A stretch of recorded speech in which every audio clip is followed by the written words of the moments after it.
Hold on.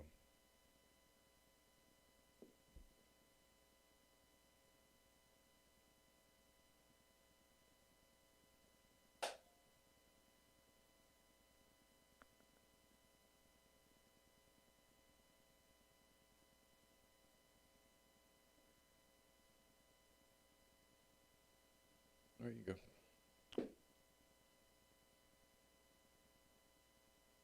Welcome into this Wednesday edition of the Oxford Exxon Podcast. Chase Parham, Neal, McCready, Clark Ford at studio this morning for those on the live stream. Had a little bit of a camera issue for a few seconds, but it will level itself and there it goes. It leveled itself now. So anyway, in your stream, good afternoon. A little after 1 o'clock as always, or at least on Mondays, Tuesdays, and Wednesdays when we come with you.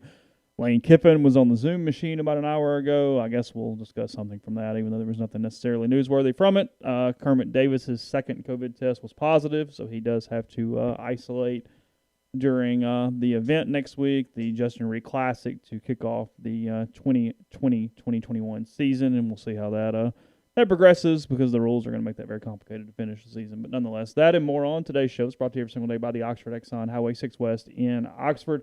Speed Pass Plus out.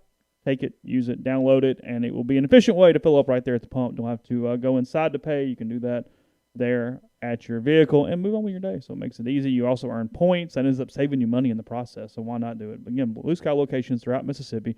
Lunch special $5.69 at the Oxford Exxon. 2 sides bread, 32-ounce drink for that one. Again, coming to you from the Clark Ford studio. Yep, Clark Ford's in Amory, Mississippi, 662-257-1900 is the number. Call it, ask for Corey Clark. Tell Corey what Ford product you're looking for. He'll send you a quote within 15 minutes in business hours. There are deals to be had, especially as we get late into the year. So check with Corey and see what might be out there for you. 662-257-1900. Guest will join us on the Rafters Music and Food Hotline. Rafters Music and Food on the Square in Oxford. Be a great place to hang out this weekend. Watch the games that are still being played. I guess you got, LSU and Arkansas, Florida and Vanderbilt, Wisconsin, Northwestern. I don't know, it's exciting. Kentucky, Alabama, would be a thriller. Tennessee and Auburn. I guess that's got a chance to be quasi-competitive. Yeah, sure. Mississippi State and Georgia is a snoozer. Missouri, South Carolina, if you're watching that, God bless you. Life might be more boring than mine. So all of that, Rafters, Music, and Food on the Square in Oxford, NFL on Sunday as well. And I'm sure there's other stuff too. NBA draft tonight. Maybe you're there to watch that. So there you go.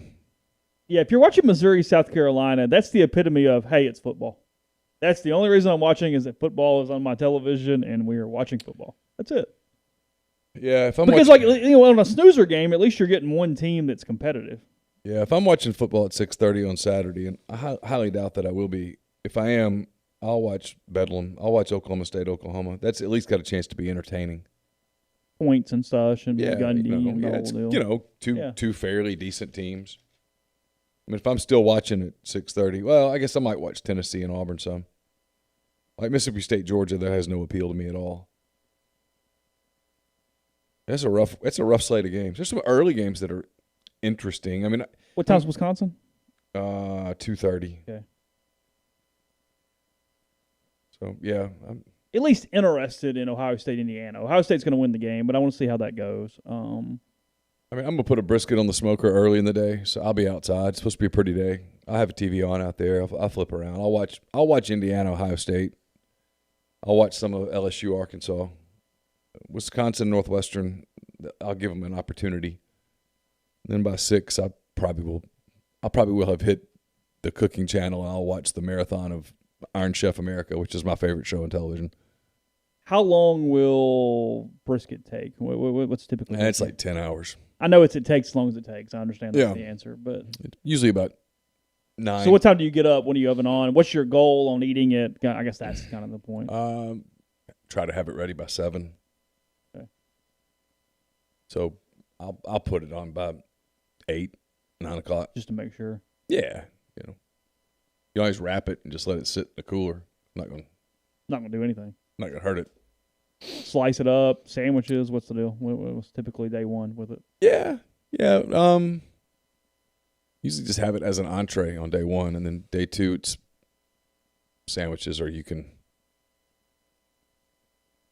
it's good for anything. Tacos. We do a lot of tacos the next day with it, street tacos. You can turn about anything into a taco around this house, can't you? I mean, yeah, well, we got Mexican's pretty big deal in this house. So, and brisket's really good on a taco the next day, or the first day for that matter. Certain side items with brisket that don't go with something else. I know it's not probably your area. Yeah, I don't even know, because the kids are kind of picky about that. I really don't know. We'll do some. They're pretty picky about what like side items and really? stuff. Yeah, we'll do some. I don't know. Everybody's kind of on different diets here. So it complicates it. Yeah, it's really complicated. Dustin Bridge is asking what temperature are you cooking it on? 225 to 250. If I can get it down to 225, I'll keep it down there. But it usually kind of hard to keep it at 225. It usually tries to push up to 250, and I have not. I know a lot of people will disagree with this, and I've heard people vehemently disagree with this, and you're certainly entitled. I've not discovered that there's a hell of a lot of difference between it cooking at 225 or cooking at 240. Not changing the day on you, you don't think? It hasn't for me. Now, if I were running a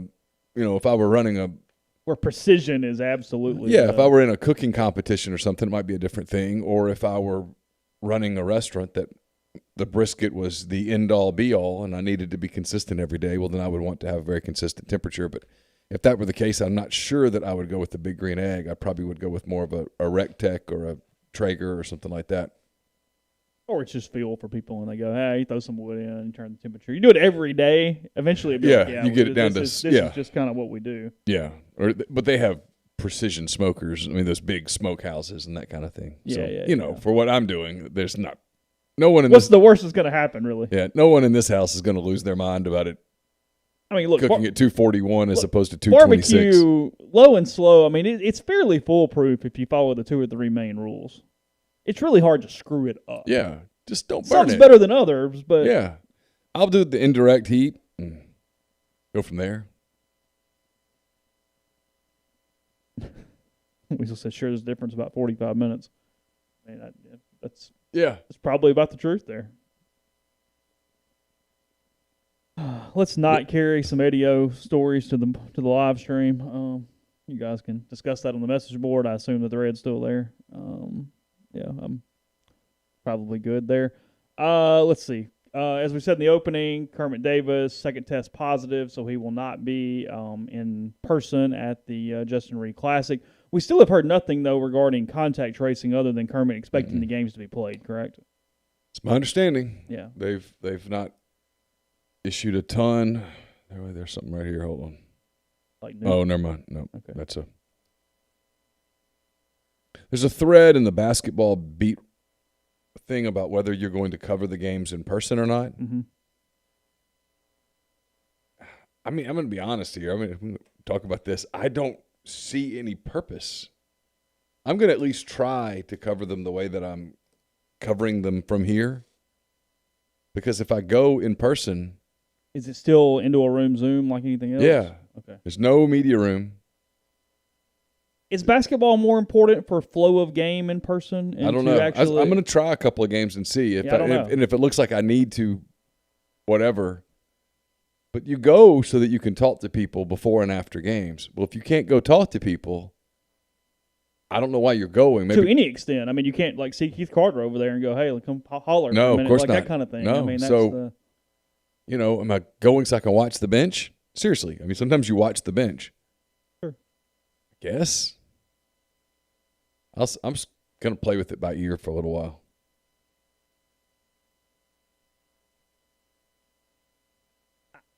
Look, I hope they play the games. So you hope everything's fine, but I don't understand.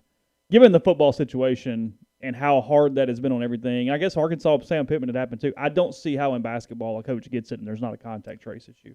No, and this is one of the developing stories in the league today is that Arkansas does have some COVID issues. And to Sam Pittman's everlasting credit, he is being very upfront about it. Without diving too deep into the numbers, they had one player, 2 off-field staff members test positive in Sunday's round of testing. which led to contact tracing that forced an unspecified numbers of players into quarantine. This is from Andrew Hutchinson with Rivals. Okay. Pittman said, we've had some positives this week that will certainly affect our football team, but per numbers mandated by the SEC, we're still within that number ratio, so we're looking forward to playing. He was asked to follow up about just how much of an issue it is, and he had a long pause and said, we've got an adequate number of people to play. So I guess the one thing we're jumping around today, I've got. It's a bye week. I've talked to some people about what they expect to happen with scheduling. And I do think there's a quasi plan that gets put perhaps into place once Alabama clinches the West. And I know what everybody says, well, they're going to clinch the West. I agree. But from the league waits on that. From a league standpoint, doing that today is not a great look. Sure. To member institutions. You wouldn't want to establish that precedent if, God forbid, this is not a one-off. So once Alabama has clinched, and they can clinch by beating Kentucky and then Auburn, so a week from Saturday, they could clinch the West. Sure. There is a scenario to move games around that supposedly is in play. Which would satisfy all these issues. And I probably need to be drunk and then have a schedule in front of me to sort of remember all of it. It has to do with moving an Auburn game. Who will they play last? Yeah, I mean, it's Auburn and A&M. It's moving that. Jeez, I'm telling you, I can't remember it all. It's a lot of shit. Okay. There's a way to do it where Ole Miss would play A&M on the 5th. Instead of LSU. Yes. Ole Miss would play A&M on the 5th. LSU on the 19th. LSU on the 19th. And A&M and Auburn would back up a week and play on the 12th. A&M plays Tennessee on the 12th. So you'd have to move that. No, wait. A&M would play Tennessee. A&M and Auburn would play on the 19th. Okay, sure. It has to do with Auburn, and it's a bunch of stuff. As long as nothing else goes haywire in the next 2 weeks, obviously. Because you got a whole other set of problems. Well, yeah, like let's say Auburn beats Alabama. Well, no, I meant just more games can't. Oh, yeah, well, then they're screwed. Yeah. No, there's no margin. I was told this. There's no margin for anything else. Yeah. The rest of the games have to play as yeah, if anything goes squirrely on – and look, I can confirm this. The league's pissed at A&M.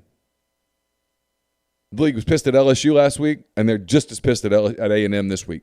They feel like A&M could have played. They feel like A&M had A&M. What's A&M right now? They're 6-1, 7-1, yeah. whatever the number. If instead of the 1 it were a 2 or a 3, they think A&M would have played. They're preserving their record. Kellen Mond very clearly was one of the people who was in the contact tracing. Yeah, we heard thingy. that very early on. The positive is in the quarterback room. Okay. So A&M is going to have to play really shorthanded. Jimbo insists that they're under 53. I don't think the league believes them. Don't you have to document it? Yeah, but I mean, I know you can fake injuries and different things to show Yeah. it, but just, I mean, in general, there should be a little list somewhere. But you can say so-and-so's got an ankle, is doubtful. So-and-so's got a hamstring. Well, it's the old-timey, hey, I'm getting hurt because it's going to be a red shirt thing. You see a guy when Yeah, you of play, course. and that ankle's bothering him, boy. Yeah. You can't get over that. Damnedest thing. Yeah. And he tells the media because suddenly there's proof of it now, and it's in the newspaper or it's on the website, and you go, when you fill out that NCAA thing at the end of the year, you go, see?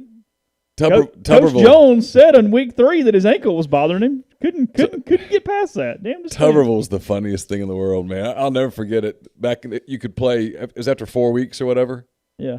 And we'd get into whoever it was week 4 or week 5, and he would walk out on the practice field and come up to media and go, "God, we have had a run on hamstrings," and just kind of smile.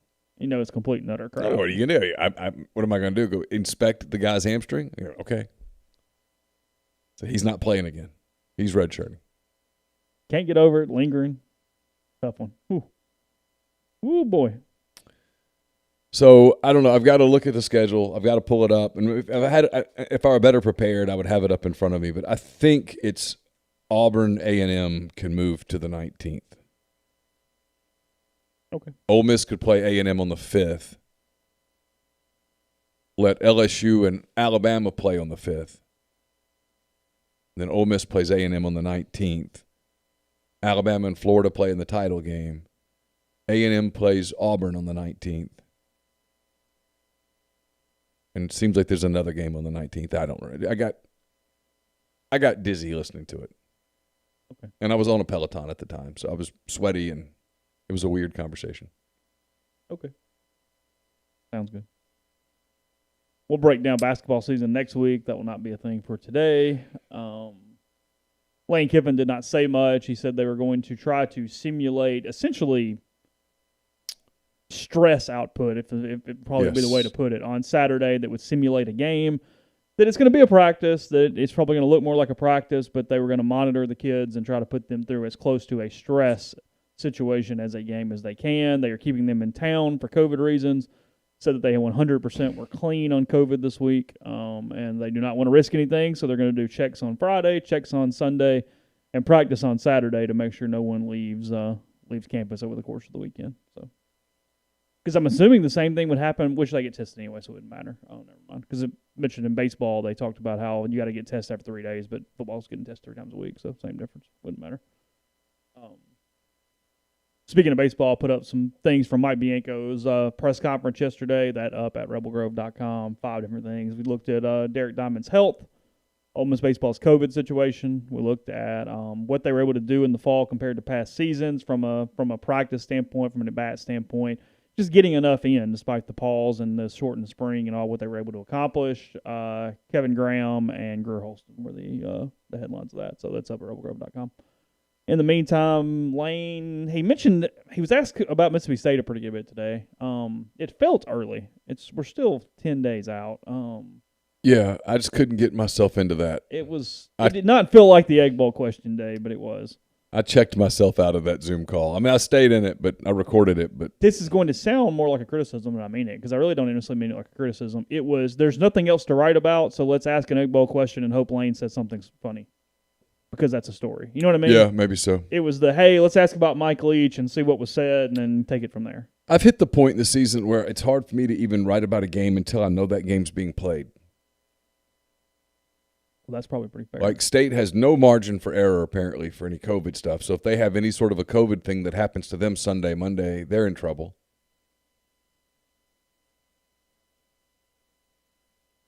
Well, and that was frankly a misinformation campaign all day Monday, because people start writing about, well, the Egg Bowl could get moved up when there was no sign of it getting moved up. No. But yet immediately stories were popping up everywhere, and it was like, that's not what. I know. That's not what anybody said at all. It's like Caroline came in and said, I heard that the Egg Bowl got moved up. And I said, who'd you hear that from? Like, oh, shit, yeah. You know, and she's like, oh, it was so much. I was like, oh, no, it's not. Yeah, not how this works. I mean, for a minute, I grabbed my phone to make a couple of calls, because I know she sometimes knows stuff.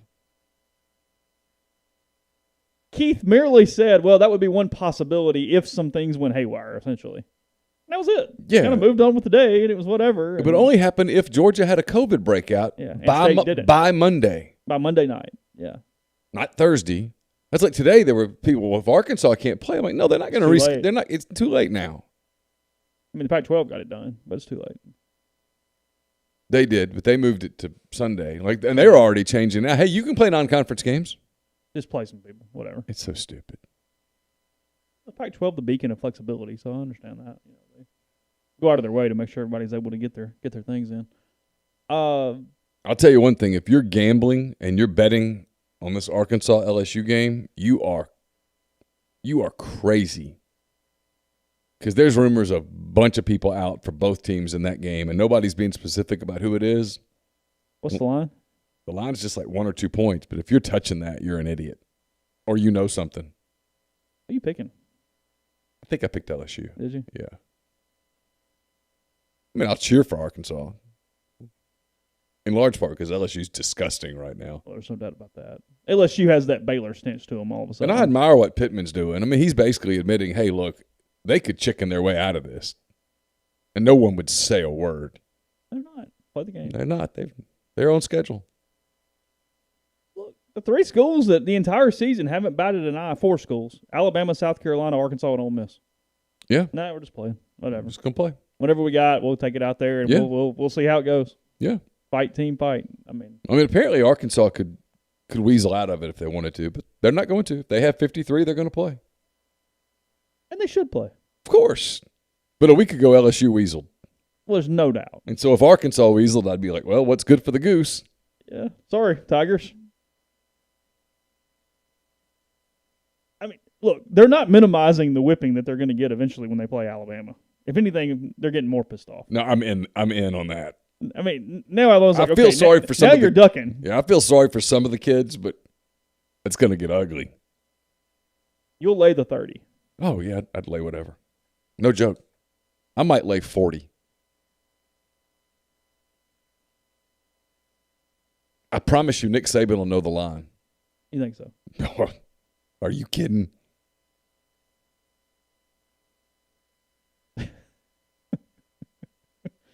Oh, Lord. We'll move on a second. Tell you about Community Mortgage, Oxford, Memphis, Soto County, and Chattanooga. Underwriting and processing is done in Memphis. They're getting local underwriting. Understand your market. A leader in condo financing, the float down option, and more. You can find Jason at 662-234-2704 or JLOWE at communitymtg.com. Dead Soxy wants to provide a huge thank you to the Rebel Grove and MPW digital community for the tremendous response to the score sale.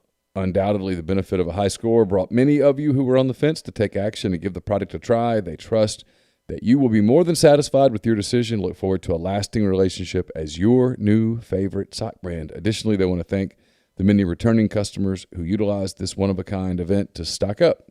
Lastly, if you missed out on the sale or you want to add a few more pairs for the holidays, the Black Friday BOGO event, buy one, get one free, will be returning this year. If you are signed up on the email or SMS list, you will have early access to the sale. So thanks again for your incredible support. And as always, stay Soxy. We are, if I can get this to move, also brought to you by Grenada Nissan. If you're in the market for a Nissan vehicle, Grenada Nissan's the place to go. They've got a complete selection of new and previously owned Nissan vehicles. Great lease deals as well. It's GrenadaNissanUSA.com. It's hard to believe, but it's true. Christmas just around the corner. Avoid the last-minute holiday scramble this year. Let the folks over at Blue Delta Jeans make your holiday gifting simple. Visit their site at BlueDeltaJeans.com or stop by the Oxford studio to purchase your loved ones a gift card for a pair of bespoke Mississippi-made jeans. Every gift card for the full value of a jean will receive a signed copy of Wright Thompson's newly released Pappyland.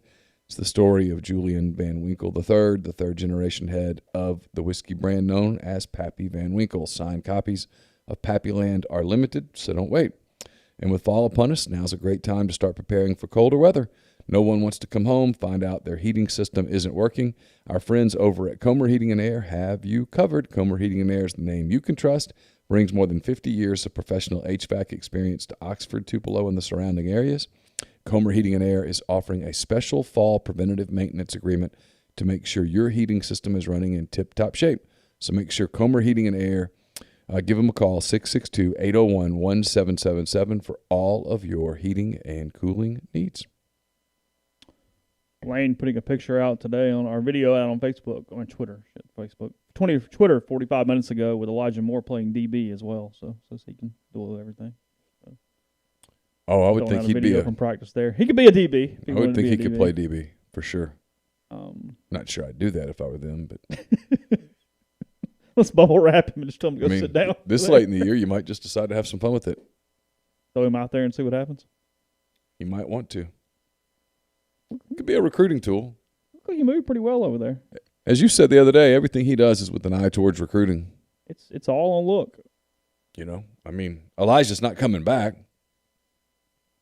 You don't want to get him hurt, but Ole Miss is not playing for the championship at the Free World this year. They've got some recruiting momentum, and maybe you're trying to convince some guys that, hey, you come here, we'll let you do some things that maybe some other programs won't let you do. Sure. Speaking of lines, Kiffin cracked me up on, I guess, Saturday night or Sunday morning. Ben Mintz is now a Barstool. Put out a video of him sweating out the cover of Ole Miss and South Carolina because Ole Miss did cover it. And Lane quote tweeted him on Sunday morning and put -13. You're welcome on it. So he was. I'm taping an interview with Ben Mintz tomorrow, as a matter of fact. Okay. Yeah. Ben's a good dude. Ben wrote columns for me when I was the sports editor at the DM in Is that right? 2005. I didn't realize he was a North Louisiana boy. Yeah. He's from Monroe. He was promoting the hell out of the ULM La Tech thing the other day before they got canceled. He was big on that all week. Yeah. Well, if you grew up in that area, it's a big game. Yeah, he was on radio in Shreveport for a long time. Yeah, that's what he said. Yeah, I didn't know that. Yeah. Ben's a good dude. Really good dude. Let's see. I like Barstool fine, but I don't watch it. Does that make sense?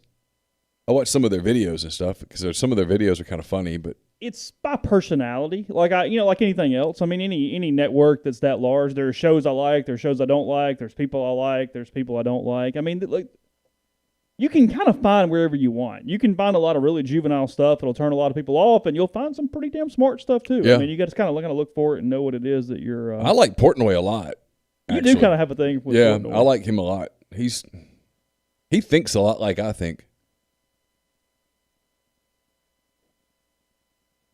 I'm not sure that's good or bad, but he does. By the way, I'm glad we talked about brisket because I promised I'd smoke some wings too, so I'll put the brisket on early so I can smoke the wings at the end. Because you need to pull the brisket off, or you put them on at the same time. You could do it at the same time, but you'd get really crowded. I guess you could do it. Because you've got the extra large, but still, there's not a ton of room. You could do it, but you're having to lift a lot. You don't want to do that with the brisket. You want to leave the brisket alone. When you're smoking wings, you're having to flip them a couple of times. How long do you smoke the wings? They typically take a little over an hour. Okay. 2 flips? Yeah. You flip it once, and then you'll flip it just one more time to make sure. And then back, yeah. Right. Yeah. About 2 beers. Okay. That's kind of slow, though. You sipping? By that point, yeah, I'll have to be a little careful. Can't be hammering away. No, I mean, I need to be able to see my way through the house at 8 o'clock. Yeah. Any new things overnight? I can't think of anything. No.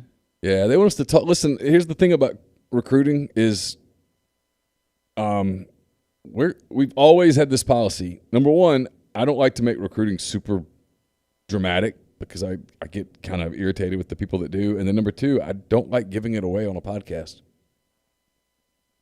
We talk big picture stuff more than like, hey, so-and-so's headed here, or this is what we're hearing, or this guy might flip, or whatever. Yeah. That's not typically a cup of tea. I will say that we used to be really big into mailbags on our podcast, but not as much anymore. Recruiting mailbags. Oh, yeah. I have a mailbag up today. It was a joke. Yeah, that's true. What are we talking about this week? I have somebody doing a mailbag. Okay, go. Awesome. Yeah. 20 years ago today, the Mariners signed a certain Japanese outfielder. Oh, is that right? 20 years. Wow. Yeah. God, what a great player he was. Basically still is. Go on to set the franchise record in hits and average. He had 2,542 hits and hit 321 for his career with Seattle. Great player. Yeah, just a little thing there.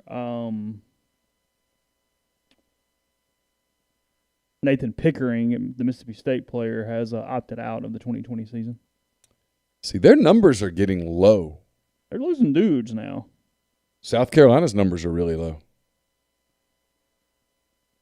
Is there anybody else? Was there another one? I feel like State lost somebody else today or in the last couple of days.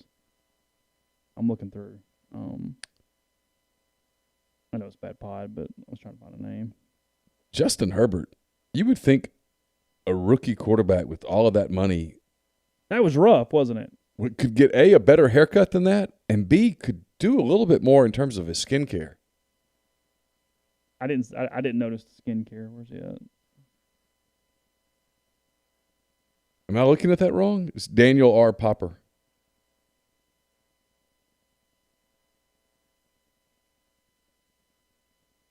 I mean, it's acne scarring, isn't it? Is that what that is? I mean, that's my assumption. I guess so. It's quite the haircut, though. That is quite the haircut. He can definitely afford better. There's no doubt about that. Okay, let's see. Yeah, I can't find it. You mentioned South Carolina, though. They lose J.C. Horn and their other starting corner. So That's not a position at need, but I love Missouri -5. Do you? Yeah, I do. Love that. Might be my. The team that still might give a crap. Well, they'll play. They'll play hard. That's what they do, and they can score. And I'm not sure Carolina can stop anybody now. I mean, they gave those two dudes out. They gave up 708 with those two dudes on the field.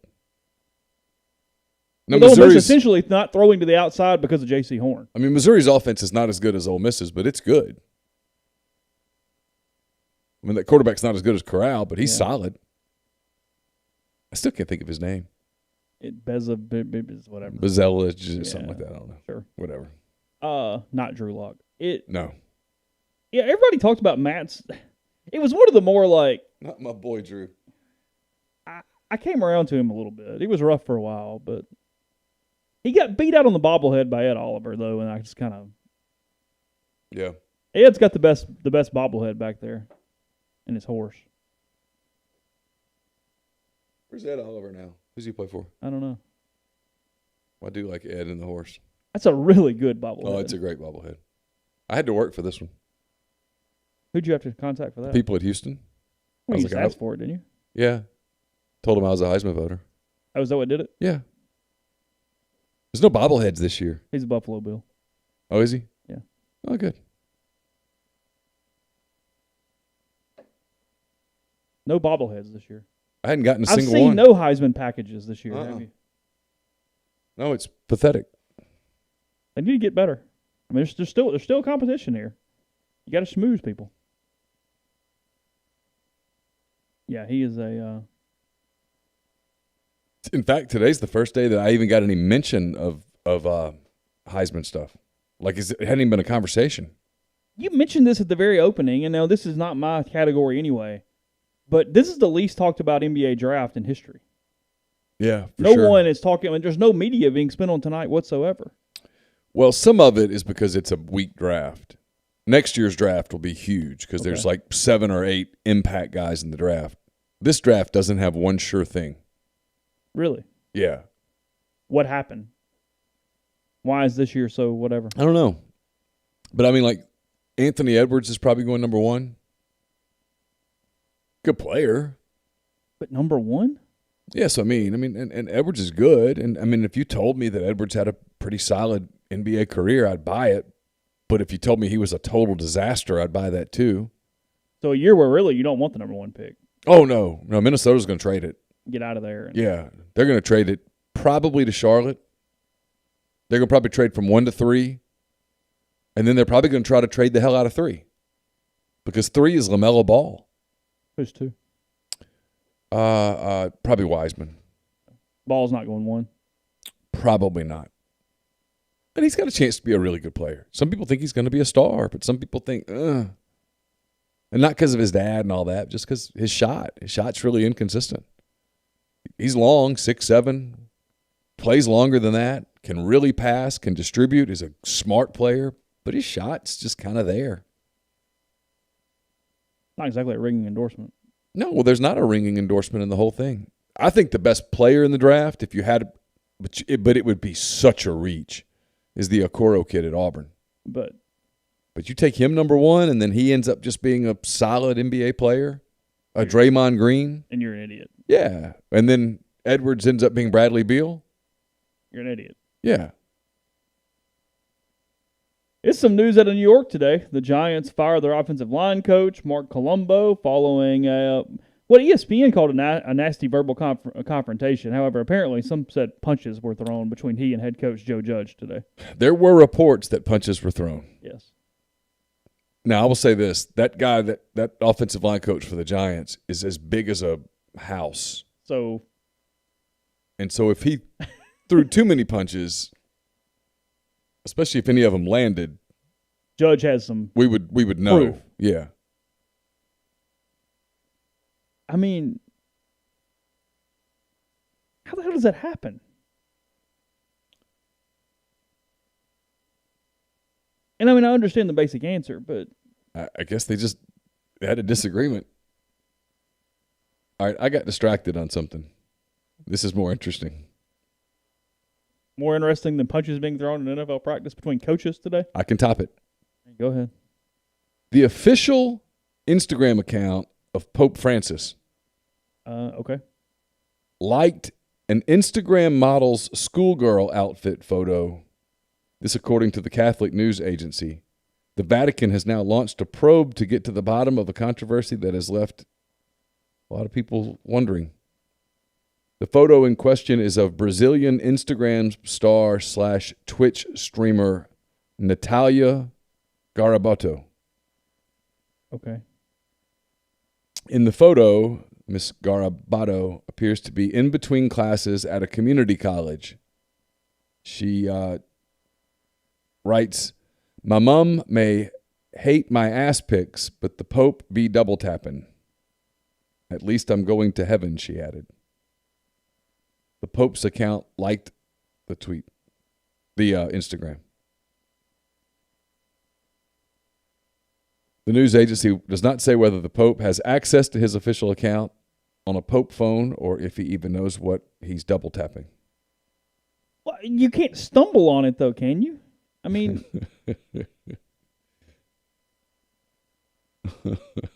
is there some some recognition here because he's done some Catholic stuff, and suddenly we get there on some tags?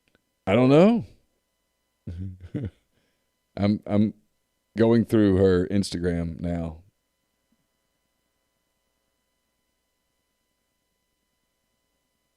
She doesn't leave a lot to the imagination on her Instagram. Okay, though, but seriously. Complete and utter mistake or a fat finger mistake? Or somebody else had access to his phone and did it? What are we going with? Well, I mean, look. What are we going with? I mean, the Pope, he's a red-blooded guy at the end of the day. Vow of celibacy. Well, yeah, but there's not a vow that you won't look. Right?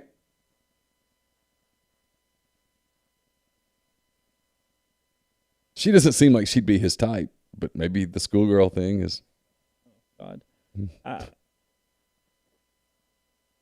That's never been my thing, and the older I get, the less that's my thing. The young schoolgirl thing? Yeah, the girl putting her books in the locker. Oh, wait, no, it's a non-starter. I'm out. That's the reversal. Yeah. No. Launch sequence deactivated. Yeah, as Grind says, unless it was a promo post, there's no way you can just stumble across that. Like, you'd have to either click a tag or you'd have to search for it. Like, as much as I want to make the joke about it, it feels like it's somebody on his phone and somebody scrolling through. Somebody's going to hell if that's the case. But if you're the Vatican, you really want a bunch of people having access to the Pope's Instagram account? Come on. How many people are really walking around with the Pope's phone? Or his account. Not many, right? I would think not. Well, I mean, all the coaches have, like, all the media relations people that walk around with their thing, and the same thing. Yeah, how many of them are double tapping on Instagram thotties? I haven't remember one off the top of my head. Well, yeah, he could have liked something much worse. There's no doubt about that. But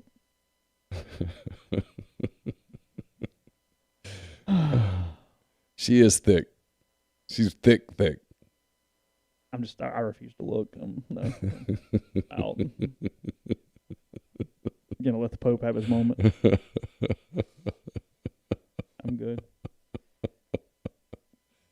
While Neal's doing that, I'm going to tell you about Visit Oxford. VisitOxfordMS.com is the website. You can go there, find the events page, because events tell you everything going on in town this week and every week. The Square Alliance Open House, 11 to 6 on November 27th, the Lafayette County PRCA Rodeo, also November 27th from 7 to 9. As of right now, Ole Miss and state football. November 28th at 3 o'clock for that one. You can find Santa at Visit Oxford on December 3rd, on December 12th, on December 19th. And some other days as well. You've got Holly Jolly Holidays on the historic Oxford Square from December 11th to 13th. The reversed Oxford Christmas Parade at M-Trade Park from 5:30 to 8 on December 7th, and much more. Again, we'll have a whole other list of events, including some pretty cool activities for you guys over the course of December if you're local. More on that soon. Visit OxfordMS.com. Oh, shoot. Yep. We're also, let's see, I got to find a new page here. I'm sorry. We're also brought to you by The Rogue.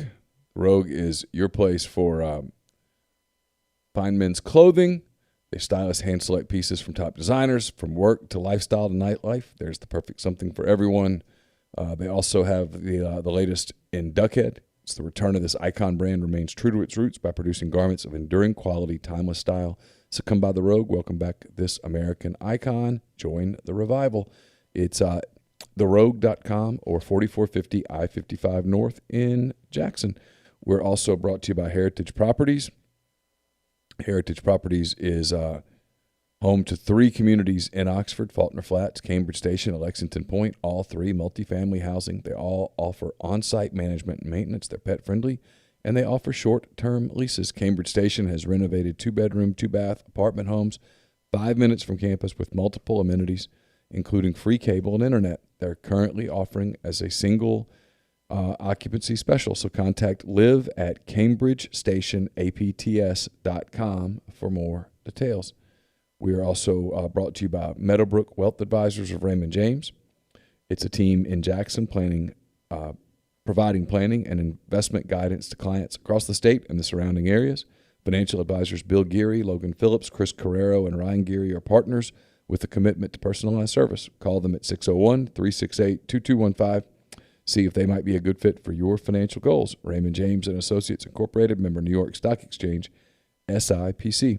And we're brought to you by the law firm of Bain, Moss, and Bowen, located in historic downtown Corinth. Their firm practices a wider range of law, from DUI defense to car wrecks to representing government entities. Bain, Moss, and Bowen is the only firm in Mississippi made up of a sitting state legislator, a former assistant district attorney, and a former circuit court judge. Their experience is unmatched in that regard. You can tap into that experience by visiting them at 618 East Waldron Street in Corinth, or by calling them at 662-287-1620. So Carson's high on the kid from Israel, I think is where he said. As always, there's a lot of foreign guys that are going to get drafted in the first round. Sure. I can't think of his name. He's told me his name several times. Ray Tanner says of right now they're good to go from a COVID standpoint, but telltale will be after tomorrow's test. Seeing that as we read through. You mentioned right before we started the show, Ohio State getting bit by local protocols. Ohio has had a pretty hard lockdown right now going on statewide, and that has caused parents and relatives to not be able to be in the shoe for football moving forward. Actually, not just football, any fall sport or winter sport that is currently going on. No fans or no parents or whatever the rule is. Yeah, I hate that. The family ought to at least be able to go, right? You can't space out the family members. Well, I mean, they even did that, I think, over the weekend with baseball here. They said, hey, at least let parents and whatever, and we'll figure it out. Yeah, to me, that seems like a very doable thing with some flexibility. But again, flexibility is not the answer for anybody right now. I guess. We mentioned the state thing. I mean, just again, when they've been Pickering out, state really is in trouble of losing more games here. I mean, they're Yes. almost running into a deal where the opt-outs are going to allow them to cancel should they not want to play a game. Yeah, that's why I said this earlier in the week. I mean, I'm going to write about Mississippi State and that game when it becomes obvious that game's going to be played. And Kiffin's not going to do for people, like you were saying, Kiffin's not going to give people all of the headlines that he's not going to give those cut. He said today, helps in recruiting, but kids aren't going to make a decision based on who wins or loses a game. It's important, just like every SEC game is important. Yeah, he's just not going to give you this. Not because he's going to be genuine. Not going to be and maybe that changes when he coaches his first game in Starkville and people are hissing and throwing stuff at him. Yeah, some bit. But right now? But even then, he can't get off task. There's even a difference in having an understanding of the situation for a week when it's necessary and getting off task. Former Ole Miss coaches and state coaches have gotten off task. Yeah. It becomes too big. Here's the thing, right? And I do this all the time, and I do this on shows, and people will come back at me with, you're saying Ole Miss is the next Clemson or the next Oregon. I'm not saying that. But that's what he's trying to do. He is absolutely, his goal is to make Ole Miss the Clemson of the SEC. Yeah. His goal is to make Ole Miss the Oregon of the SEC. That's his goal. Can he do it? I don't know. I mean, we're all here for the ride. We're going to see. So I'm not saying, oh, yeah, Lane Kiffin's going to turn Ole Miss into a national power. And I'm not sitting here saying Lane Kiffin can't turn Ole Miss into I don't know. We're going to find out. He's coached 7 games in a pandemic. We'll find out. Yeah. But if you're going to do that, if that's going to be your process, Mississippi State can't be your end-all, be-all game. Your season can't be about winning the Egg Bowl. That has to be sort of an afterthought. Can you imagine if Clemson was like, I tell you what, man. That Carolina It's game. Carolina week. Roll up your sleeves, guys. It's the biggest damn game. Every person from Irmo to wherever, Charleston's going to remember this game. No, this is not high school playing for the state championship. Hell yeah, it's a big game. It's got to be just another game. And quite frankly, for you to get your program where you're trying to get your program to be, it has to be a given. Yeah. Oregon doesn't go into the Oregon State game going, hey. Bingo. Because that's even a conference game. Hey, no. Hey, Oregon State, we don't get the Beavers. We can't get – well, that's true, but that's not the purpose. Yeah. I mean, I get it. Especially when you go to Starkville, you're going to have your hands full. But your program can't be about that. It can't be. It just can't. It won't work. It can be a big game. That's not what we're saying. But it just can't define your season. It can't define your program. It can't define decisions that are made. It can't just become the end-all, be-all. It can't. It just can't.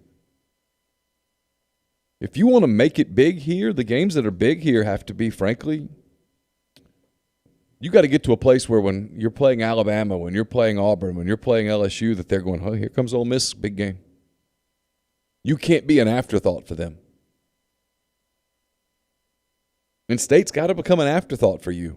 State's got to be Vanderbilt on your schedule. Yeah, they're pumped up for us, but that's okay. We're better than them. That's it. I mean, because that's how you win that game every time is you're just better.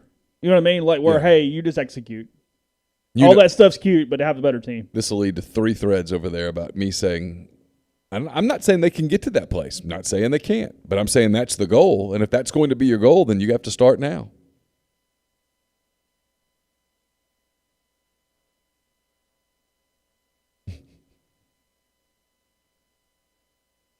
Yeah, even teams, even talent, and trying to win off emotion is never going to get you into an 8-2 situation in 10 against them. No. You just show up and you have the better team, and it is what it is. And you win.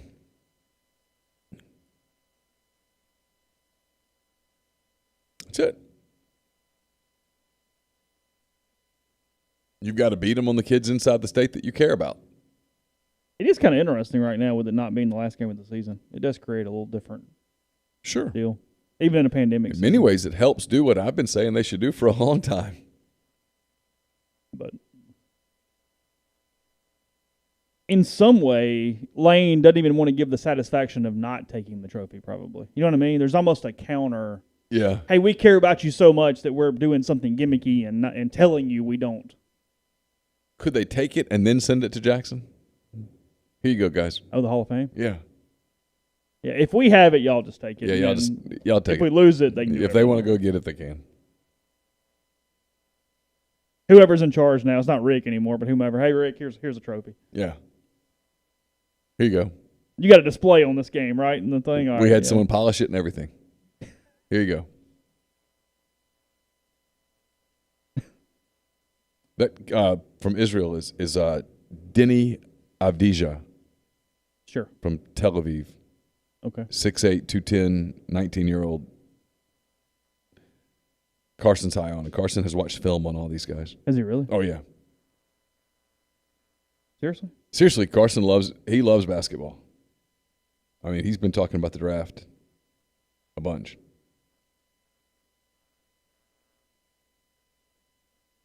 He might be the only person in the state locked in. Very well could be. I mean. He's like, what do you think about it? I'm like, I don't know. I feel bad because he's bored.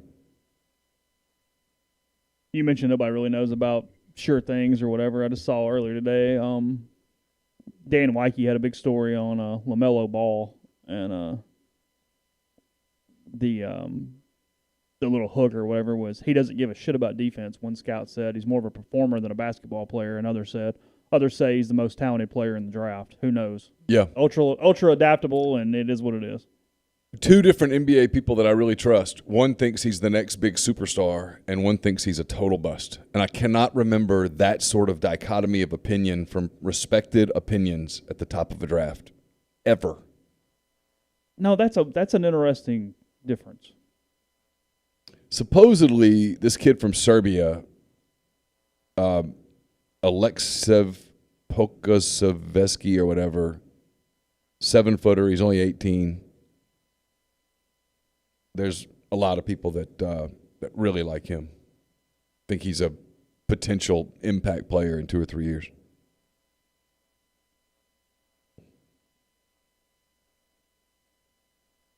I think Pickering is transferring or just sitting out for the season. I don't know. Think he's out? I don't know.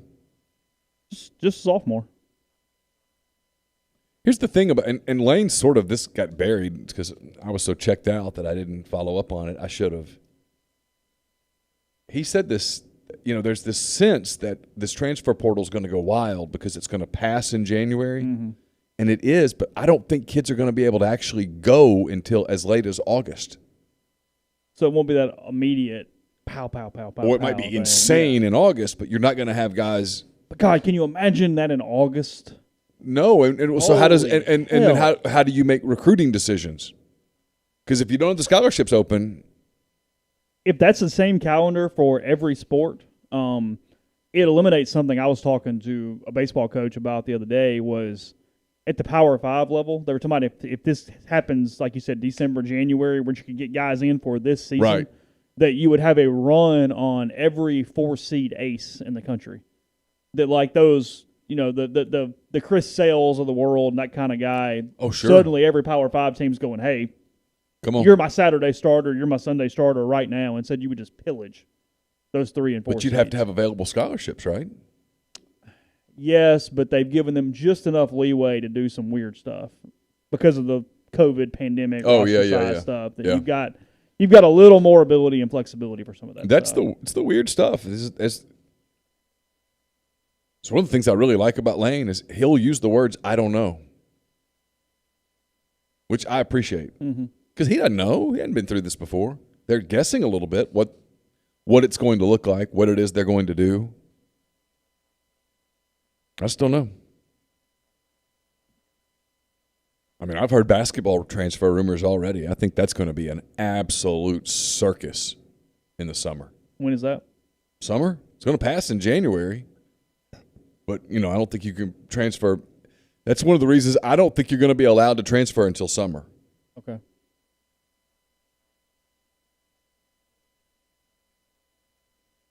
I get the rule. People talk about Tywone Malone a lot in the stream. You've got something, by the way, on him in the thread at rebelgrove.com. If people would like to do that. I'm asking about his baseball stuff a lot. Look, he likes baseball. Baseball is playing a role in his decision. From an ability level, he is a D1 baseball recruit. Is he an SEC baseball recruit? I don't know. Could he DH? Is he good enough to DH? That's a lot to ask, isn't it? He can, but it's kind of like, hey, that's the ceiling. You know what I mean? And there's actually some feel to the bat. I mean, it's not just, hey, I'm going to hit it 500 feet or strike out. There's a little bit of hitability there, but it's just not some. Everybody gets his football ranking and goes, oh, my God, look at what he does. It doesn't always translate equally. It never translates equally, frankly. So he's a good baseball player. And, look, he's a damn good football player, which is going to make him even more of a baseball prospect where they go, yeah, sure, we'll throw him out there and give him every shot in the world and see how it goes. Because he's free to the baseball program. Sure. Give him some reps. See what happens. But and if he misses 2 weeks of spring, it's not the end of the world. If you told me to – everybody likes comparisons, profiles. Ben Van Cleve, Ole Miss player, DH, plays first base, hits a little bit. That's kind of the parallel that I would make there. So, yeah, look, I mean, he's going to get chances, and he probably can compete at that level, but it's not this middle of the lineup, day one, top 50 national baseball kid. That's not what Tywone Malone is. It's all my fault if Tony Vitello gets him. No, but what you're promising kids is that you're going to give them an opportunity. Yeah. That you're not going to be one of these regimented coaches who are like, I cannot lose a player in the spring. Oh, come on. In today's world, they've done with Ely and Plumlee. If you have to have a player, any player, out at practice every single day in the spring and then you can't be flexible, then it's that. probably not going to work. And so, let him go, hit, and if it works out, great. If it doesn't, he'll figure that out. And if he becomes a high enough football prospect as he gets closer to the money, he'll probably make a decision on his own. And now he needs to recover fully from his injury, obviously, because if you lose both sports, you lose any quickness, any speed, anything like that, you got a whole different situation too. But yeah. Anyway, good player. Well, yeah. But you recruit him and, hey, we're going to give you a shot. And the baseball program says, yeah, well, love to have you out there. Not cost us anything. Yeah, you have what order you think it's in, but I do think it's Ole Miss, Tennessee, or A&M at this point from everything I've heard. Yeah, I think it's Ole Miss or Tennessee. Okay. Yeah. And I put Ole Miss number 1. I don't do the crystal ball thingy. Fire emojis. No, I just don't like doing predictions because if you get them wrong, man, people, they crush you. I mean, up until just a few weeks ago, I couldn't have predicted where Caroline was going. So, good luck on anything and else. she's in my house. You want me to predict some kid that I've never talked to before? Yeah. Stop. Oh. Podcast brought to you in part by Tyson Drugs and G&M Pharmacy. G&M there on South Lamar in Oxford. Tyson Drugs on the Square in Holly Springs. You can find out more information 662-236-2222. They deliver locally in the Oxford area if you can't get to the store. They also offer MedSync and Rightway Meds. Those fill your prescriptions the same day every month. Make it easy on you. One trip and get everything you need when you need it. Or they also individually package your medication. Some people that can be a life-saving deal there and a help if you are someone who requires that. So, again, a lot of different options and with a local pharmacy. That's G&M and Tyson Drugs, 662-236-2222. My mailbag is up at rebelgrove.com. It's brought to you by Whitney McNutt, Tommy Morgan Incorporated Realtors, serving you for all your real estate needs in Oxford and Tupelo. She sells condos, land, commercial, residential, family homes. You can reach her at 662-567-2573 or 662-842-3844. I've got to start closing the chat when I'm doing my ads. That's funny. Did you see Avery's? That was funny. It's like 6 emojis and then 27%. I used to ask, like, what does that mean? And it was just like just a feel, just stuff. And I was like, so the 4 means they got him, but then you're like, but yeah. And I was like, stop predicting. Just cover it. Don't predict. We're also brought to you by Oxford University Bank, OUB, locally owned and operated right here in Oxford. When you deposit money at OUB, that money and the vast majority of the bank's profits go back into the Oxford community. OUB is liveoxford.bankoxford.com or call 662-234-6668. OUB FDIC insured. Also brought to you by John Edwards, Regency Travel Incorporated in Memphis. If you're thinking about traveling, get in touch with John. There's lots of deals to be had. I mean, tons of deals to be had. Give him a budget. Give him some parameters. Give him some ideas of things that could be the vacation of your dreams, and John will hook you up. It's 901-494-3387, or send him an email, jedwards@regencytravel.net. First-time clients can save $50 off their first booked trip just by telling John you heard about Regency Travel on the podcast. Also brought to you by Pinnacle Trust. We'll be taping a Mind on My Money tomorrow. That's brought to you by Pinnacle Trust based in Madison, Mississippi. They represent clients in more than 20 states. They have advisors in multiple states. What they do is they provide detailed, specialized investment management, financial planning, retirement planning for individuals and businesses, and much more. At Pinnacle Trust, investing is treated like a commodity, and decisions are made using objective information and research, not emotions. So get in touch with them at pintrust.com, PINNtrust.com. Tell them that you heard about Pinnacle Trust on the podcast. You'll get 10% off your first year's fees. We'll have picks up tomorrow. They are brought to you by the College Corner. It's your one-stop Rebel Shop, 2 locations in the Jackson area. One is next to Fleet Feet, and that's in Ridgeland, and the other is next to Half Shell in Flowood. So if you don't live in Jackson, it's not a problem. You can visit the College Corner at collegecornerstore.com. Plus, you can find them on Facebook and Instagram, it's the largest selection of Rebel gear in central Mississippi. So, you like, we've talked about it a lot. We've gone down our Andrew Hamilton rabbit holes over time. The Final Jeopardy clue yesterday. Okay. 18th century Americans. Okay. Is the category. It's not overly complicated, but still, just thought we'll give it out here. One eulogizer of this man noted he was, quote, able to restrain thunderbolts and tyranny.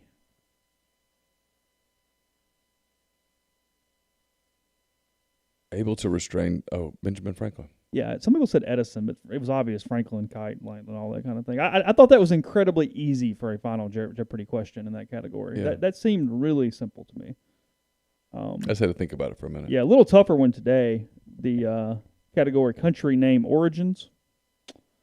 This island country was named for a 16th century Spanish king whose name comes from the Greek for lover of horses. This island country was named for a 16th century Spanish king whose name comes from the Greek for lover of horses. Greek for lover of horses. Ooh, that's hard. It was really tough. Yeah. I Would you would have not. I would not have gotten this one right. I saw a couple ways that people explained down below how you could get it, and I was like, okay, I understand how that made sense, but no, I never would have gotten it in time. What was the answer? The answer is the Philippines. It says the Philippines were named after the man who became King Philip II of Spain. The name Philip derives from the Greek Philippos, meaning horse-loving. Interestingly, the islands were named when Philip, a Habsburg, was still Prince of Austria's, the Spanish era or Asturias. Sorry. Also, the name the Philippines also originally only referred to the eastern islands in the archipelago, Leyte and Samar, before they extended to the entire archipelago. So there's your Jeopardy. And there's like a message board below each show where, really nerdy conversation happens, but it's pretty interesting. But I thought this was interesting. Somebody said, Mike J., it shows how smart they are compared to us. Yes. It says, I like this question a lot, as there are several ways to figure it out. 16th century is generally too late for Caribbean islands, so we'd have to look further west. Like I was thinking Pacific. That too. And even if you don't know much about Greek, one might remember that philia is one of the Greek words for love. Yeah. One might recall philia, eros, agape as words for different forms of love in the New Testament. So, yeah. I was thinking about it. Of course. That makes all the sense in the world once you do it. Yeah. So, meanwhile, I write about where 17-year-old boys are going to go to college. Yeah, so, we all have our lane.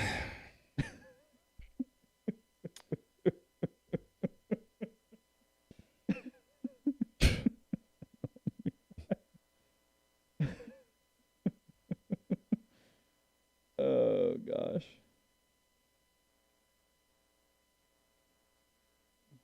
I've had some people ask me about Breein Tyree. I don't think Breein's getting drafted tonight. I don't see his name anywhere. There had been some talk about teams who had multiple second-round picks, maybe. But I don't get the impression that is imminent. I hope for Breein's sake that even something like if you're taking the second round, what do you get? You get two-way deals. You get he would be smart to take a two-way deal. Okay. And work his way into an NBA contract over time.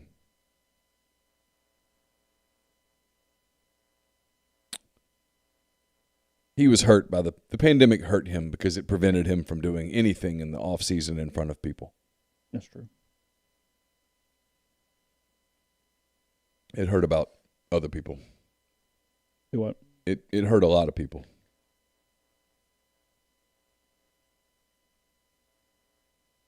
Never been to the Philippines, so I still know. Yeah, I have no idea at all there. Nothing whatsoever. One more thing. NFL lines for the week. We've done that. We'll close on that. We do this NFL Vegas odds. Here we go. And really just kind of see what some matchups are this week. See if we have any good games. Thursday night, finally getting a game that is very, very watchable. That is Arizona at Seattle tomorrow night. That's pretty good. Seattle -3 against Kyler Murray and the Cardinals in Seattle. Tomorrow, Philadelphia and Cleveland. That's a dud. Atlanta against New Orleans. That line, though, pretty close, even the gap between the two teams, because Jameis Winston should be starting for the Saints. New Orleans -5 against the Falcons. Detroit and Carolina, New England, Houston, Pittsburgh, Jacksonville. Steelers trying to get to 10-0, and they are 10-point favorites against the Jags in the effort to do that. I need the Indianapolis Colts to play well on Sunday. They host the Green Bay Packers in a pretty good game on Sunday. That would be a good game. Colts by 2, your early line on that one. Colts defense is legit now. Yeah, -2 against the Packers. Cincinnati and Washington's a dud. Pretty good game here. Tennessee at Baltimore on Sunday. Yeah. You get Baltimore -6.5 against the Titans is the line on that one. Okay. Dallas against Minnesota. The Vikings giving the Cowboys 7 in Minneapolis for that one. Kansas City is at the Las Vegas Raiders. Not the worst game in the world. No, it's not a bad game. Kansas City -7 is your line in that one. Didn't the Raiders win the first game? Yes, they did. That is correct. I believe that's the Chiefs' only loss, unless I'm missing one. No, I think that's it. Yeah, I think that's it. Your national game, and sorry, that's on the 22nd at 8:20. Why is that listed there? Okay, I don't know. Yeah, that's the Sunday night game. Chiefs Raiders is the Sunday night game. Are there Thanksgiving games this year? I think I don't know why there wouldn't be, but I don't know that either way for sure. Well, like usually Ole Miss State was at Thanksgiving. Yeah. And this year, I assume there are, are, but I don't know. Jets Chargers is on Sunday, and then a good Monday night game. Monday night, L.A. Rams at Tampa Bay Buccaneers. Oh, potentially a good game. Yeah, so there's your Monday night game as well. So, have you been keeping up with this thing about Gavin Newsom? I promise I'm not being political here. This is just fascinating. Gavin Newsom, the governor of California, big on shutdowns and yeah, I know what you're talking about. So there were pictures of he and his wife at French Laundry in Napa. Oh, really? I didn't see this. Okay. Yes. So now he said he was outdoors. Turns out he was indoors. California Medical Association officials were among the guests seated next to Governor Gavin Newsom at a top California political operative's opulent birthday dinner at the French Laundry restaurant this month. Oh. So not only was he there violating his own protocols, but he was sitting next to California Medical Association officials. Well, that's pretty stupid. As someone says, every part of this sentence is enraging. So he's in hot water today. Should be. Yeah. What's his statement? Has he given one yet? No, he hasn't. He gave one that was just, he's human, Yeah, humans make mistakes. Yeah. It was an error. He was outside, do as I say, not as I do. He was outside, he said, but then it turns out he wasn't outside. So even during his apology, he lied. You think it was like photoshopped or something probably, I'm sure. Think so? Yeah. I'm looking to see what the Thanksgiving, so Thanksgiving games, Texans at Lions at 11:30. Okay. This is a yuck day until the end. Good game at the end. Washington at the Cowboys at 3:30. Ugh. But Ravens Steelers that night. Okay. So you get rewarded. That might be the savior of the day. Yeah, you get rewarded on Saturday night. On Thursday night. I don't know if there's any Friday games. I was looking to see. I don't know why. I'm curious on this, but I am. Are there any Thanksgiving college games this year? I don't think there are. Yeah, I have no idea. I have not seen where anybody was playing that day. I think everything was on straight Saturday schedules. Yeah, I'm pulling it up now. Let's see.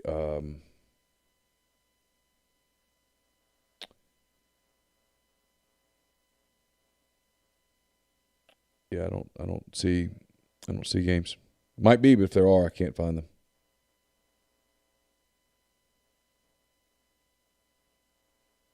So I don't know. Okay. We will talk to you again tomorrow for hand raise, guys. Appreciate everybody on the stream. Appreciate all of you listeners every single day. Ole Miss on a bye, courtesy of A&M's issues. But as of right now, at least, Ole Miss and State next Saturday, 3:00 from Hemingway. So we'll have more on that as the days move on, and we'll talk to you again tomorrow.